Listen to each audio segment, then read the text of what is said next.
Bon, ceux qui cherchent un taf en 2026, déjà, c'est pas des lol. Mais bon, vous inquiétez pas, je suis là, je vais vous donner mon hack ultime qui fait la différence et qui est ultra sous-coté en entretien d'embauche. Mais avant, moi je m'appelle Rocha, on parle d'actu et de vie étudiante, du coup, abonne-toi, commente, partage et enregistre la vidéo. Et en vrai, ce hack, il est tout simple, il est à la portée de tout le monde, de n'importe quel glandu, c'est de faire une présentation PowerPoint. Déjà, ça te permet de structurer ton discours, donc tu parais plus logique, plus clair et plus synthétique auprès du recruteur ou bien du manager. Ensuite, en ayant préparé une présentation, tu montres que tu es préparé et que tu as pu personnaliser la présentation en fonction du poste et de l'image de l'entreprise. Et ça vaut énormément de points en entretien. Et aussi, à travers cette présentation, tu vas pouvoir rendre ton profil beaucoup plus concret avec des exemples, des titres de poste, des résultats. Et c'est ça qui marque le recruteur.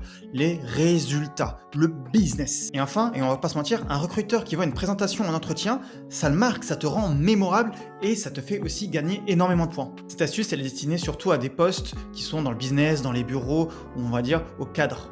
Alors il y a quelques erreurs à éviter sur ta présentation, elles sont simples. Éviter trop de slides, éviter de mettre trop de mots dans les slides parce que sinon les gens ne t'écoutent plus et font que lire les slides. Et enfin ne pas inclure d'images, il faut quand même mettre des images, des schémas, ça peut être toujours sympa, des logos, ça peut capter l'attention du recruteur. Mais le rôle principal du PowerPoint, c'est de servir de support visuel. C'est pas un texte, c'est pas un CV qu'on lit comme ça au recruteur. Ça va permettre de clarifier ton profil, d'illustrer tes précédentes compétences et aussi ça donne énormément d'impact à ton message. Donc pour la prochaine fois, rappelle-toi,